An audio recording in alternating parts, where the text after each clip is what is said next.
savoir qu'il y a un risque. Il y a un risque réel, il y a un risque notamment du Front National.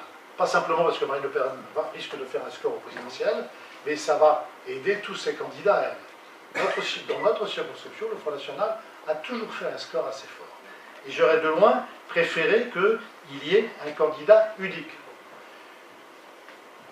L'UDI dit oui, unique, mais chez nous.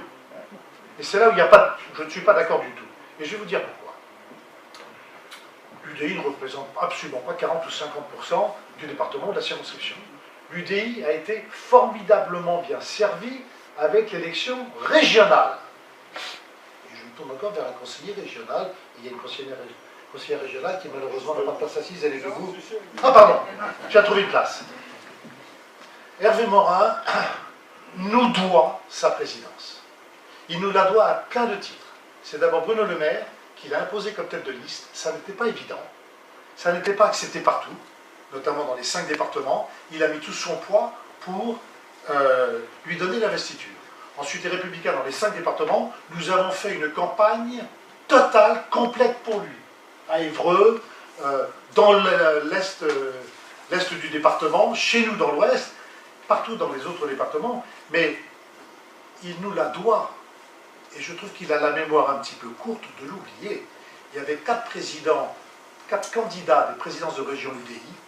Les 3 autres ont été battus. Le seul qui a été élu, c'est Hervé Morin.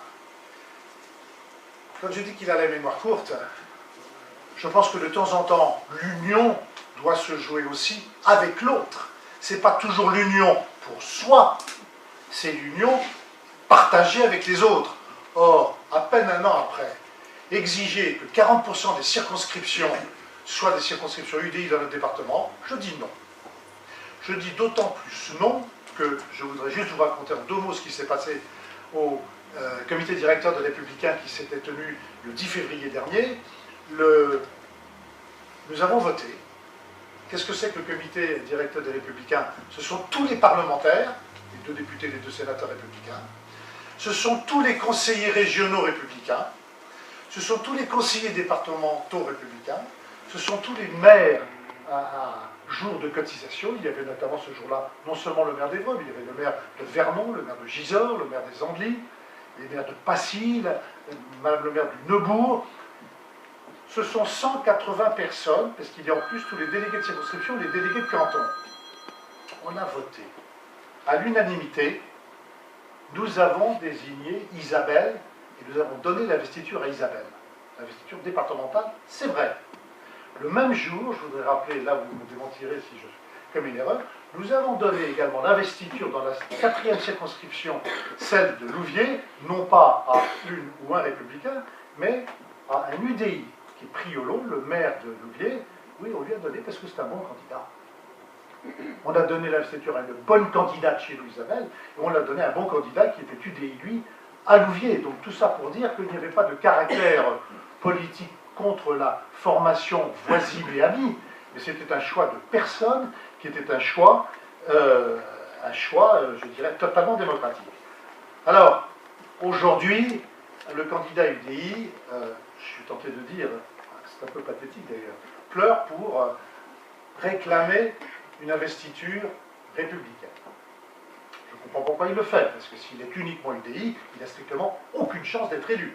Comme il n'y aura aucun républicain dans l'heure, aucun élu, et qu'il ne lui apportera un soutien, et qu'il n'a pas l'investiture départementale, il a trouvé la formule pour le trouver, c'est plutôt Hervé Morin qui a trouvé la formule, c'est l'accord que vous avez vu mardi dernier passer au niveau national. Et cet accord, je pèse mes mots, je considère que c'est un marchandage qui ne fait pas honneur à la classe politique. Qu'est-ce qui s'est passé? Monsieur Lagarde, président de l'UDI, est venu dire à Fillon, pas venu ce jour-là, ça avait été préparé 2-3 jours à l'avance, bien sûr, nous, UDI, nous te soutiendrons, François Fillon, à une condition, c'est qu'on ait au moins 95 candidats investis. La barre avait été montée un peu haute, ça a été jusqu'à 135 à un moment, 120. Finalement, c'est resté à 95. Et donc, Fillon, bien sûr, avait besoin des voix centristes, a passé un accord avec Lagarde, et voilà pourquoi les 95 ont été investis d'une manière globale, La petite histoire, je la connais puisque mon frère Axel Poniatowski, qui est député et membre de la Commission nationale d'investiture, il n'y a jamais eu de vote sur des noms, jamais. On a voté pour la 3e circonscription de l'Eure, pour ou contre Isabelle, pour ou contre Bibet. Non, on a acté l'accord qui était passé entre François Fillon et M. Lagarde sur les 95 circonscriptions. Et donc aujourd'hui, il faut savoir que dans 20 départements, les républicains des départements respectifs contestent cette décision nationale. Ça veut dire que dans 20 circonscriptions, il y a un refus des républicains locaux d'accepter cet accord national, et ça veut dire qu'on va tranquillement vers 20 primaires. Alors je le regrette, parce que je sais bien que derrière il y a un risque, mais nous allons, et je tiens à apaiser quand je dis ça, nous allons vers une primaire.